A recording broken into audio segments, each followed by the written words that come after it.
오늘 하나님께서 주신 말씀은 요한복음 7장 37절에서 44절까지의 말씀입니다. 신약 156년에 있습니다. 요한복음 7장 37절에서 44절까지의 말씀을 저와 여러분이 교독합니다.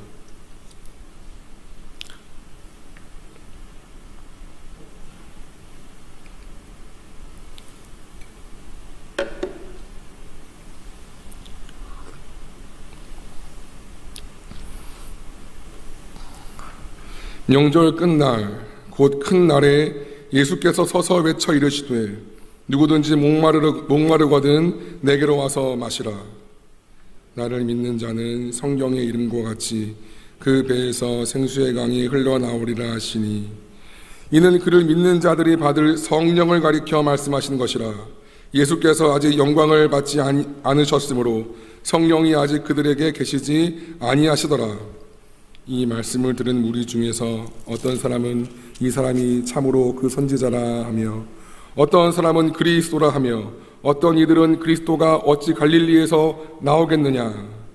성경에 이르기를 그리스도는 다윗의 씨로 또 다윗이 살던 마을 베들레헴에서 나오리라 하지 아니하느냐 하며 예수로 말미암아 무리 중에 증언이 되니 합독합니다. 그 중에는 그를 잡고자 하는 자들도 있으나 손을 대는 자가 없었더라. 아멘. 유일한 소망, 유일한 이김, 성령 충만이라는 제목으로 말씀을 선포합니다. 여러분 설 명절 잘 쉬셨어요? 우리 같이 한번 인사할까요? 옆 사람 바라보시면서 잘 쉬셨습니까? 한번 인사하면 좋겠어요. 잘 쉬셨어요? 네, 잘 쉬셨어요.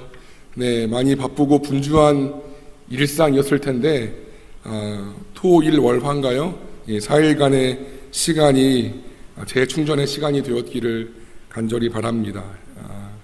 여러분 너무 반갑고요. 영상으로 보시는 분들도 많이 반갑습니다. 우리 민족에게는 4대 명절이 있어요. 명절 이야기를 할까요? 여러분 어떤 것이 있죠? 설이 있죠. 일단 설 보냈으니까 추석이 있겠죠. 또 뭐가 있을까요? 우리 여러분 알고 계세요? 나머지 두 명절? 아시는 분 한번 외쳐보시겠어요? 네, 알고 계시죠? 한식이 있고 또 뭐 있죠? 단오가 있죠. 단오와 한식, 설과 추석이 우리 민족의 4대 명절입니다. 이처럼 각 민족에게는 민족마다 고유하게 지켜오는 그 기념일이 있지요. 명절이 있습니다. 마찬가지로 이스라엘에게도 3대 명절이 있어요. 다른 말로 하면 반드시 하나님께서 지켜라 라고 말씀하신 3대 절기가 있습니다. 그것이 무엇이냐면 유월절과 맥추절과 초막절입니다. 그럼 이 정도는 한번 암기하시면 좋겠어요. 하나님께서 구약에서 명하신 3대 절기가 있어요. 유월절, 맥추절, 초막절. 이게 뭐냐면 여러분 유월절은 잘 아시죠? 이스라엘 백성들이 애굽에서 탈출한 것을 기념하는 절기지요. 유월, 재앙을 넘어가는 거죠. 문지방과 임방에 어린 양의 피를 발라서 애굽 장자들이 죽어나갈 때 이스라엘 백성들은 전혀 터치가 없었지요. 그 재앙이 넘어간 것을 기념하는 거죠. 유월절. 두 번째는 맥추절이에요. 77절과 오순절에 불러요. 보리맥자를 써요.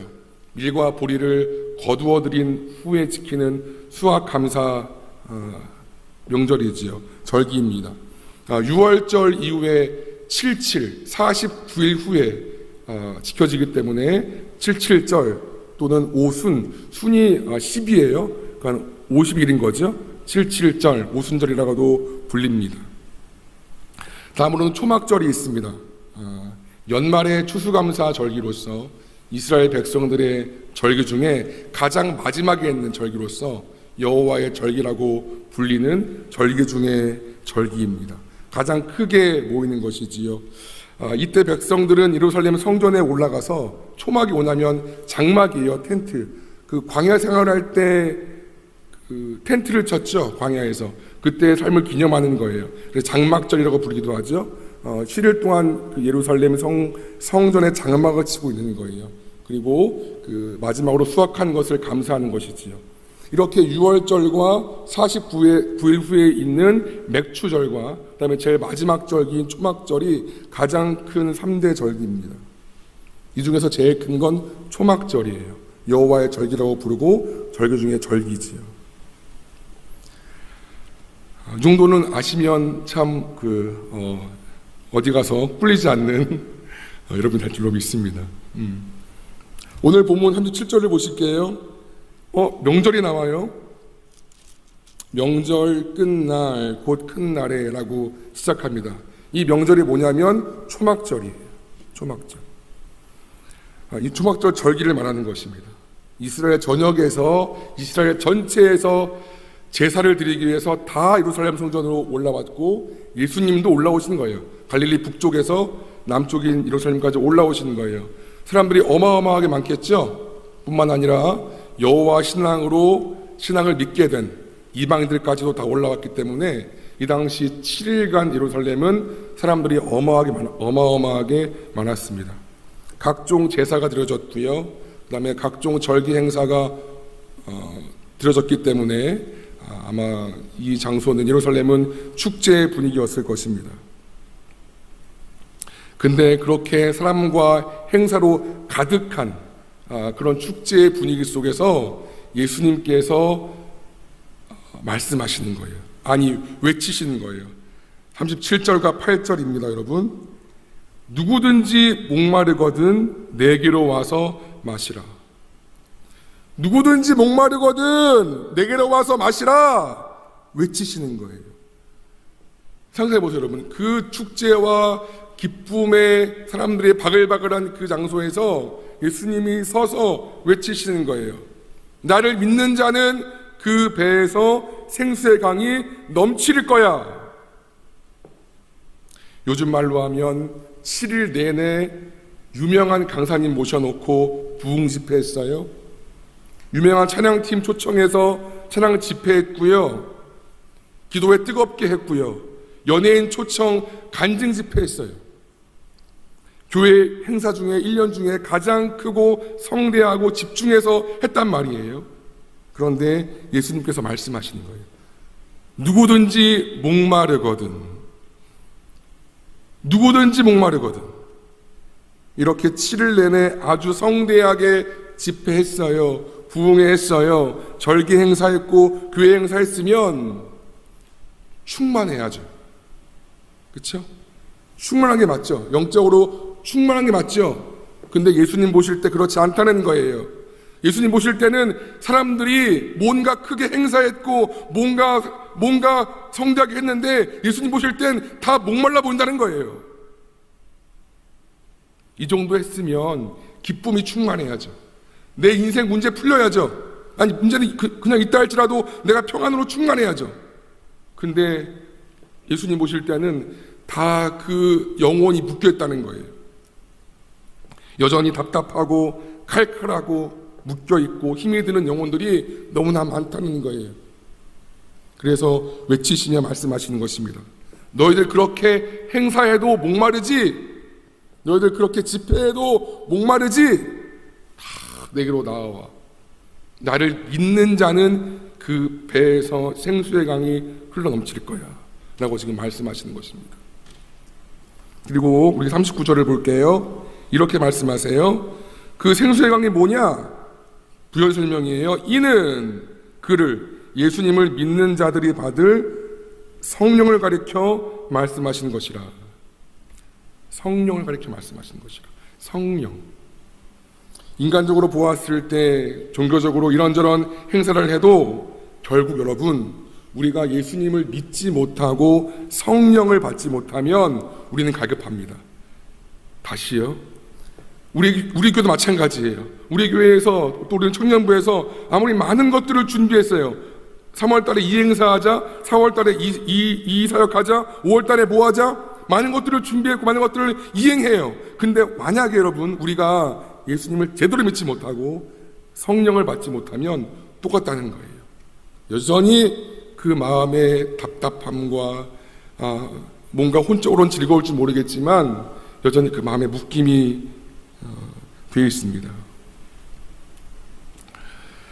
저는 여러분과 오늘 신자의 유일한 소망 되신 성령에 대해서 말씀을 나누고자 합니다. 여러분, 성령님은 어떤 분일까요? 누구일까요? 여러분, 이분이 중요해요.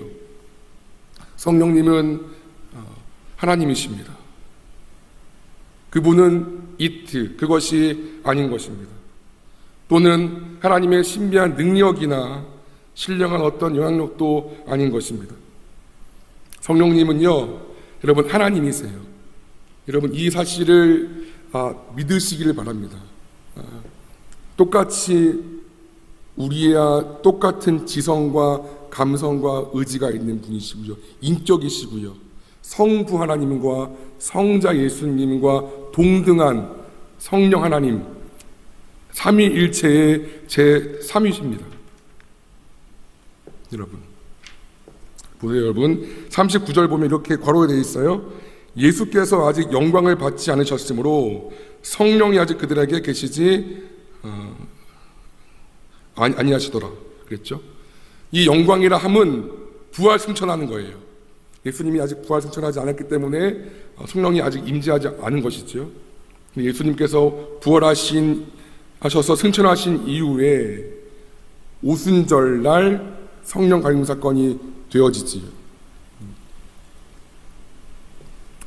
요한복음은 이렇게 이야기합니다. 같이 한번 읽을게요. 여러분, 시작. 내가 아버지께 구하겠으니 그가 또 다른 보혜사를 너에게 주사 영원토록 너희와 함께 있게 하시니.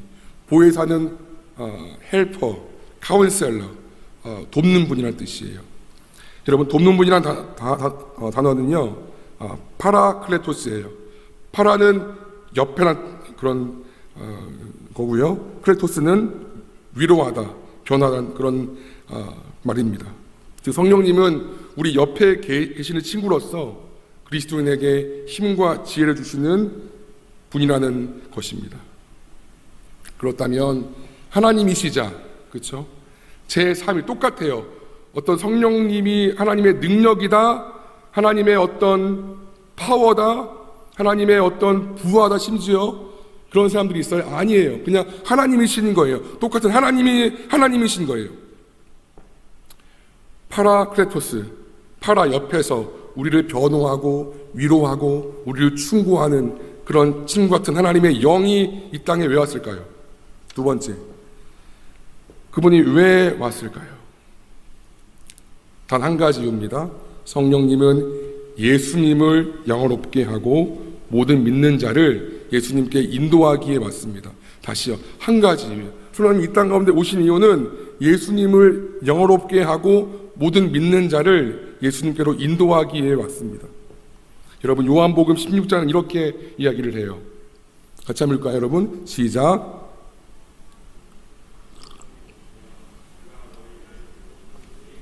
인도하시리니 그가 스스로 말하지 않고 오직 들은 것을 말하며 장래를 너희에게 알리시리라.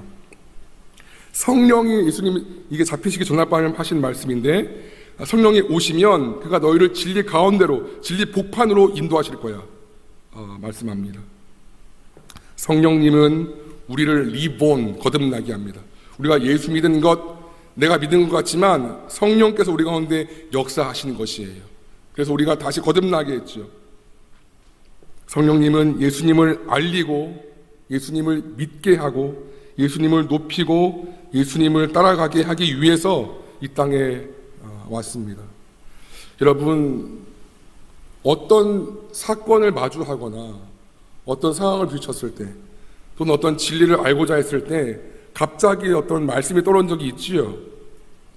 저도 설교 말씀을 준비할 때 갑자기 어떤 말씀이 떠오른 적이 있어요. 분명히 이 말씀을 준비한 것이 아닌데 다른 말씀이 된 적도 있어요. 제 안에 계신 성령께서 말씀을 주신 것입니다. 제가 기억력이 좋아서요? 제가 막 창의력이 좋아서요? 이 말씀을 막 만들었을까요? 그렇지 않죠. 분명히 다른 말씀을 준비했는데 이 말씀이 떠올라요. 지금 드려지는 모든 구절들, 제가 막 머리가 좋아서 막 떠오른 걸까요? 그러지 않죠. 필요한 본문 말씀이 떠오른다는 거예요. 왜? 성령께서 저를 진리 가운데로 이끕니다.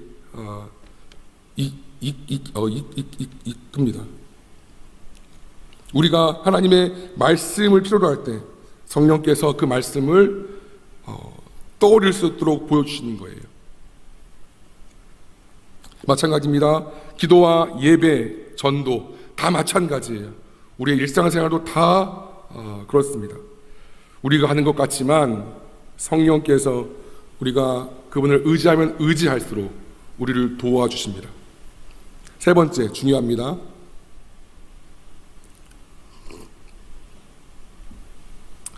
성령 충만, 이게 뭘까요? 여러분, 중요합니다. 성령 충만을 받는 것은 우리가 많이 이야기하잖아요. 충만하게 도와달라고. 예수님으로 충만해지는 것입니다. 충만이란 말은 지배를 받는 거예요. 지배, 컨트롤되는 거예요. 예수님의 지배를 받는 것이고 예수님 안에 거하는 것입니다.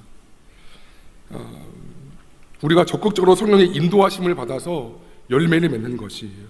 여러분, 우리가 성령의 지배를 받을 때에만, 성령의 지배, 내 안에 계시는 우리 안에 내주하시는 성령의 지배를 받을 때에만, 그때에만 비로소 예수님께서 우리 안에서 살아가시는 것입니다.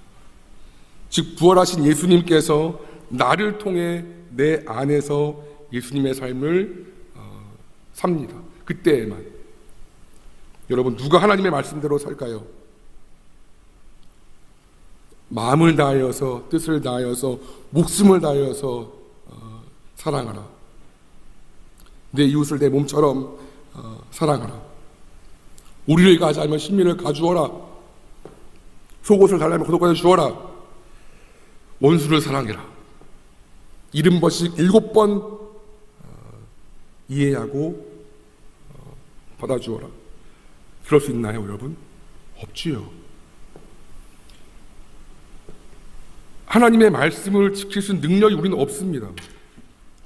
이 말씀을 지킬 수 있는 사람은 오직 한 분입니다. 이 말씀을 하신 분, 예수님만 이 말씀을 지킵니다.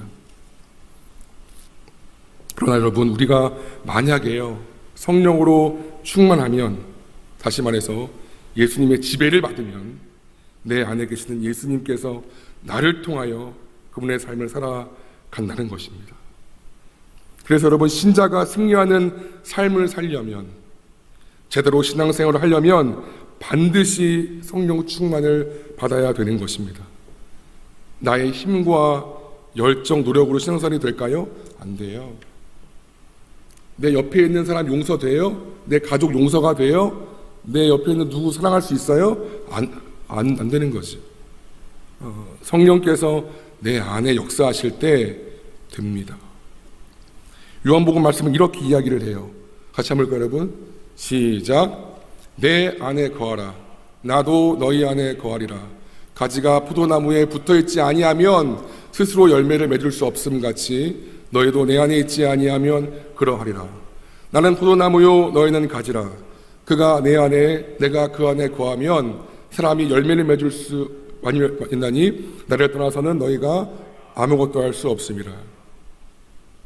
여러분, 내 안에 거하라. 나도 너희 안에 거하리라.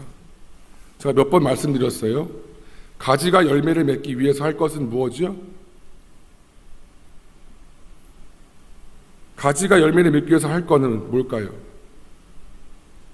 가지에 붙어 있는 거지요.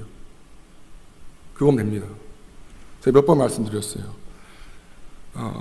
예수님의 포도나무세요. 우리는 가지고요. 우리가 열매를 맺으려면 한 가지, 예수님께 붙어 있으면 됩니다. 그럼 자연스럽게 수분과 양분이 공급되고요.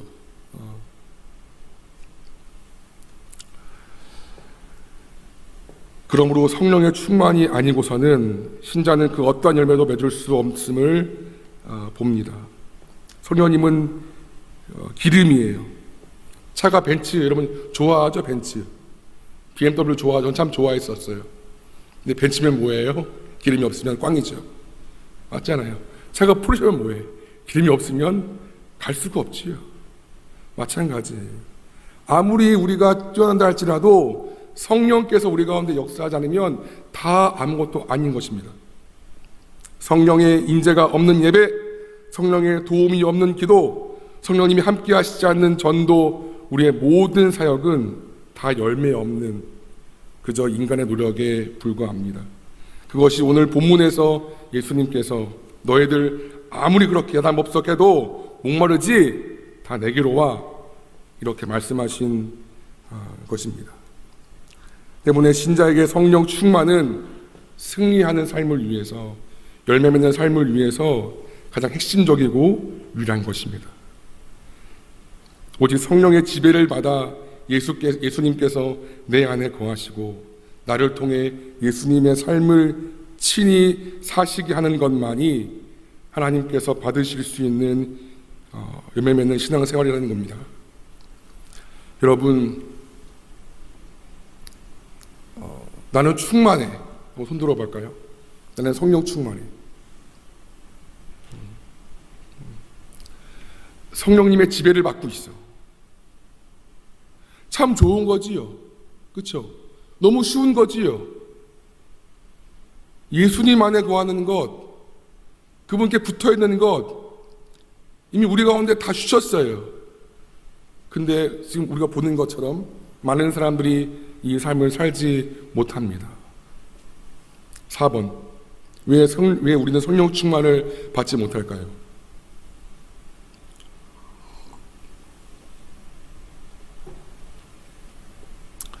이러한 세상적인 그리스도인이 성령 충만을 받지 못하는 이유는 지식의 결핍입니다. 여러분, 세상 종교와 기독교의 차이가 뭐예요? 세상 종교와 기독교의 차이예요. 세상 종교는 내가 믿는 신을 위해서 내가 뭘 하는 거예요. 나의 어떤 필요, 나의 만족을 얻기 위해서. 근데 기독교는 이미 하나님께서 이루신 것을 내가 믿는 것입니다. 나를 위해서 하신 구원, 나를 위해서 이루신 십자가를 그냥 믿는 거예요. 다시 말씀드릴게요. 세상 종교는 나의 어떠함을 이루기 위해서, 나의 소원과 나의 어떤 욕망을 이루기 위해서 출발이 나예요. 내가 믿는 신을 위해서 내가 뭔가를 해요. 그게 종교입니다. 근데 기독교는 아니에요. 반대예요. 주체가 주님이에요. 하나님께서 이미 이루신 것들을 믿는 것이에요.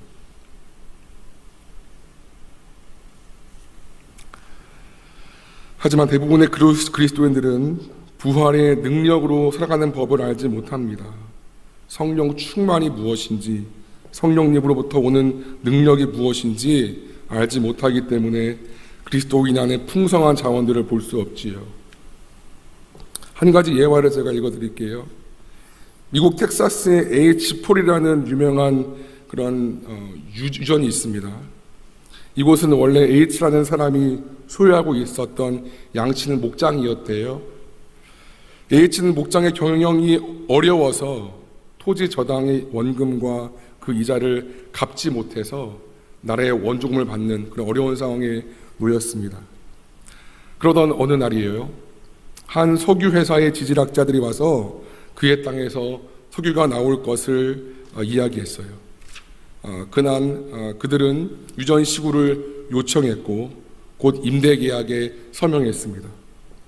그들은 지하 340m에서 거대한 유전을 보았습니다. 첫 번째 시추공에서 하루에 8만 배럴이라는 석유가 나왔지요. 유전 발견 30년 후에 정부가 시추공을 조사해 보니 아직도 매일마다 12만 5천 배럴을 더 얻을 수 있다고 보았습니다.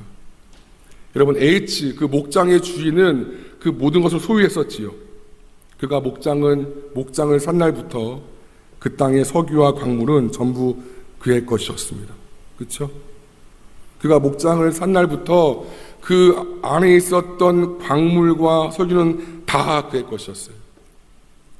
하지만 그는 국가 보조금을 받으면서 염려와 근심 속에 살았습니다. 마치 로또가 뭐예요? 로또의 로또지요. 백만장자가 가난하게 산 것과 같습니다. 무엇이 문제지요? 그는 석유가 이곳에 있다는 것을 몰랐습니다. 그는 그것이 자신의 것임에도 몰랐던 것이지요. 여러분, 신자가 실패하는 것도 이와 똑같습니다. 하나님은 신자가 풍성한 삶을 살 수 있도록 이미 말씀하셨어요. 이미 주셨어요. 그렇죠? 너희가 나 때문에 풍성한 삶을 살 거야 라고 이미 말씀했잖아요. 그렇죠? 근데 모른다는 거예요.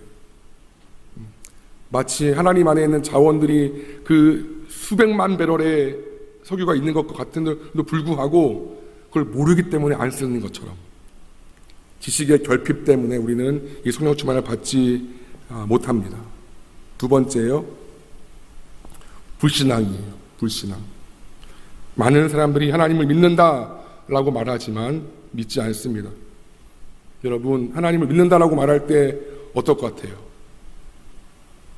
하나님께서 내 삶을 맡긴다고 말하면 하나님께서 그들에게 상상도 할 수 없는 것을 요구할까 봐서 두려워합니다. 하나님께서 그들의 계획을 바꾸고 그들의 재산을 다 나눠주게 하며 그들의 삶에서 모든 재미를 다 빼앗을까 봐 걱정합니다. 마치 나를 선교사로 보낼까 봐, 마치 하나님 내가 용서하기 싫은 사람을 용서라고 말씀할까 봐. 하나님은 신뢰하세요? 믿으세요? 전적으로 100%? 다시 말씀드려요. 하나님을 신뢰하는 것은 하나님 앞에 내 삶을 맡기는 거잖아요. 하나님, 이제부터 내가 하나님 앞에 내 삶을 드립니다. 나의 생명을 드리니 다 바칠게요 라고 노래도 부르잖아요. 사람도 부르잖아요. 그럼 어떤 마음이 들어요? 내가 좋아하는 것을 하지 못하게 할 것 같다. 내가 원하는 게임을 못하게 할 것 같다. 예를 들어서 마치 내 삶의 모든 쾌락과 재미를 빼앗아 버릴 것 같은 그런 마음이 들지요. 약간은. 그래서 우리는 내가 딱 받아들일 수 있을 만큼만 그것까지만 믿고 그 이상 하나님을 믿지 않습니다. 신뢰하지 않습니다. 정직하게 보면 딱 내가 맡길 수 있을 때까지만 맡기고요, 더 맡기지 않지요. 그래서 그분의 충만함을 경험할 수 없습니다. 여러분, 만약 제 아이가 저한테 아빠 사랑해요, 지금부터 제가 살아있는 동안 아빠가 원하시는 일을 하기로 결심했어요 라고 했다고 합시다. 제가 어떻게 할까요?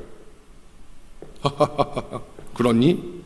그러면서 아주 무서운 표정을 지으면서 네가 이렇게 말할 내가 간절히 바라왔다. 네가 사는 날 동안 이 결심을 후회하게 할 거야. 난 네가 좋아하는 모든 것을 없애고 네가 싫어하는 것을 시킬 거야 라고 할까요? 그러지 않죠. 마태복음 7장 11절은 이렇게 이야기를 해요. 같이 한번 읽겠습니다. 여러분, 7장 11절 없나요? 너희가 악한 자라도 좋은 것으로 자식에게 줄 줄 알거든. 하물며, 같이 한번 시작. 하물며 하늘에 계신 너희 아버지께서 구하는 자에게 좋은 것으로 주시지 않겠느냐. 그렇죠? 자녀에게 악한 것을 주는 사람은 없습니다. 여러분, 우리가 예수님 안에 있는 이 부활의 능력을 덧입기 위해서는 여러분, 그 바닷물가에서 뜨려면 어떻게 할까요? 힘을 빼는 것이지요. 똑같아요. 하나님께 맡기고 신뢰해야 합니다. 전적으로. 여러분, 뭘 못 맡기세요? 한번 생각해 보세요. 하나님께 맡긴다 했을 때 이것만은 안 돼. 뭘까요? 하나님을 신뢰합니다. 하나님께 맡깁니다. 성령 충만이라는 것은 그잖아요. 성령의 지배를 받는 것이잖아요. 내 안에 예수님으로 충만해지는 것이잖아요. 근데 내가 하나님께 맡기지 못하면 하나님은 억지로 하지 않으세요. 우리가 그분이 인격이기 때문에 내가 맡길 때 나한테 역사하거든요. 근데 만약에 우리가 못 맡기면 경험할 수 없지요. 여러분이 못 맡기는 게 뭐예요? 그 부분을 하나님께 내려놓아야 될 줄로 믿습니다. 우리가 우리를 내어드리고 맡겨드릴 때 하나님께서 우리에게 역사하셔서 우리의 삶을 끌어가시고 주님의 가장 좋은 곳으로 채우심을 믿습니다. 마지막이에요. 5번. 어떻게 성령 충만이 될까요? 여러분, 이게 중요합니다. 이처럼 좋은 성령의 충만을 어떻게 받을까요, 여러분? 하나 여쭤볼게요. 여러분, 구원 있죠? 우리 구원되는 거 우리가 어떻게 받죠? 솔비자매, 우리가 구원됐잖아요. 나도 솔비도 구원됐잖아요. 어떻게 받죠? 구원을?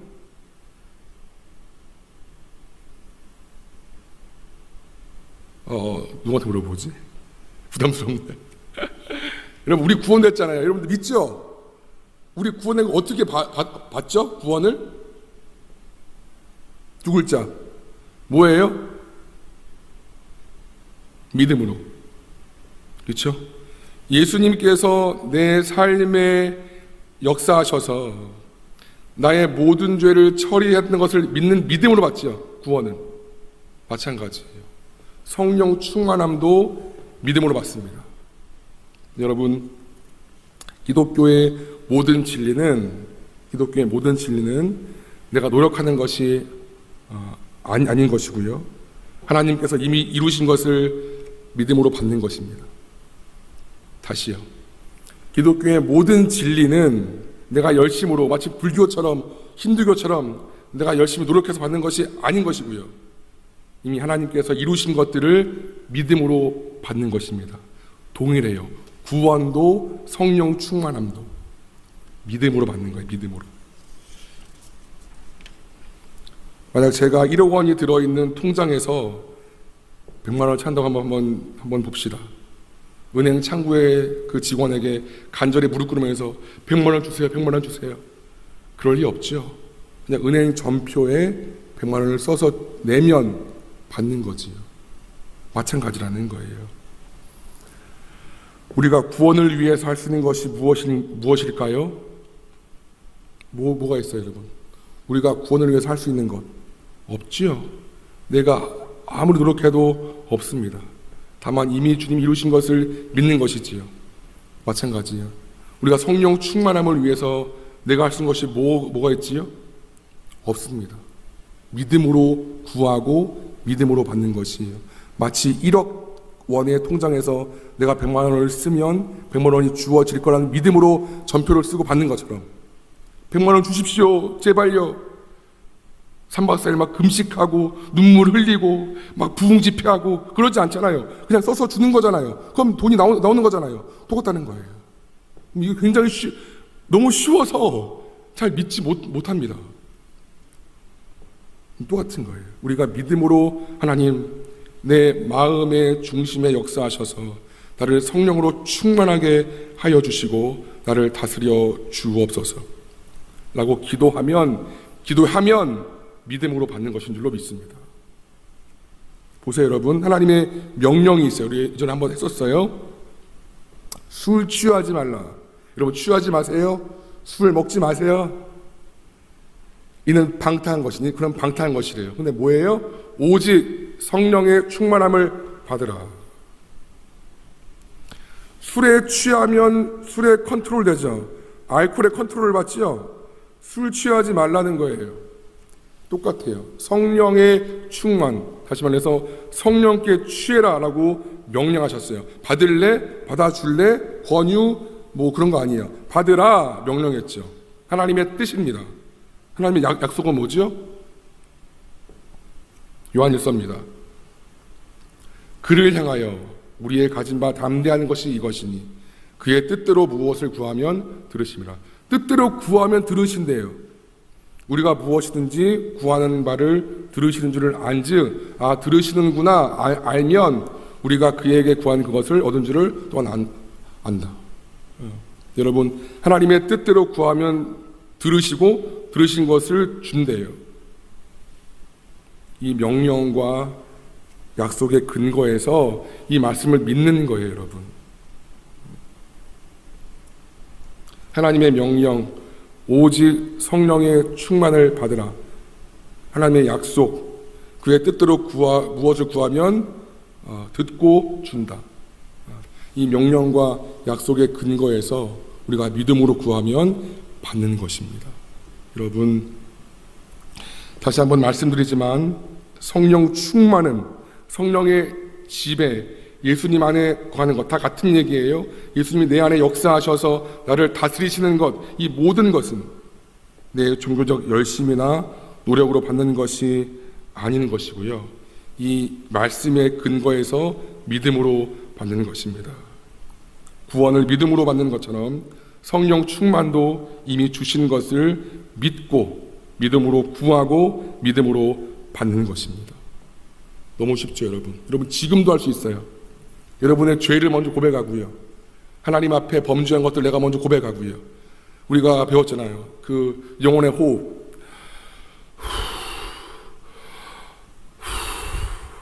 우리가 더러운 것들을 내뿜잖아요. 영혼의 호흡처럼. 먼저는 내 죄를 고백하셔야 돼요. 왜? 내가 죄를 품고 있으면 하나님이 내 기도를 듣지 않기 때문에. 먼저는 하나님이 떠올려 주시는 이 죄를 고백합니다. 우리가 CO2를 내뱉는 것처럼 고백하는 거예요. 그 다음에 산소를 들이마시는 것처럼 우리가 성령 충만한 믿음으로 구합니다. 그거예요. 너무 쉽죠. 말씀을 정리합니다. 성령님은 뭐예요? 주님이세요. 하나님이세요. 인격이십니다. 신자는 오직 성령으로 충만할 때만 열매 맺는 신앙생활을 할 수 있습니다. 다른 길은 없어요. 오직 성령의 충만함을 받으라 명령하셨습니다. 여러분, 유일한 소망이에요. 우리가 이길 수 있는 유일한 길이에요. 내가 열심으로 봉사하고요, 열심으로 말씀도 보고요, 내 열심으로 기도해도요 안 돼요. 예수님의 말씀대로 살 수 있는 건 예수님 뿐이기 때문에. 그렇죠? 예수님이 친히 내 안에 들어오셔서 나를 지배하셔서 예수님의 삶을 살게 하는 것밖에는 없어요, 길이. 때문에 성령 충만, 제가 제목 정한 거예요. 유일한 신자의 소망이에요. 유일한 신자가 이기는 길이에요. 성령 충만이. 그리고 만약 지금까지 이 성령 충만을 몰랐다면, 마치 예이치라는 그 사람이 자신의 목장 밑에 있었던 그 수백만 배럴의 그 기름을 몰랐다는 것처럼, 만약 성령 충만을 몰랐다면 지금부터 깨닫고 기도하고 매 순간 구하시기를 간절히 축원합니다. 여러분, 그럴 때 여러분 내가 구할 때 마치 내 감정이 막 그렇게 움직이지 않을 수도 있어요. 하지만 여러분, 우리의 믿음의 근거는 말씀인 거지요. 그렇죠? 내 감정이 그렇다 막 움직이지 않는다 할지라도 내가 믿음으로 구할 때 하나님이 나한테 분명히 역사합니다.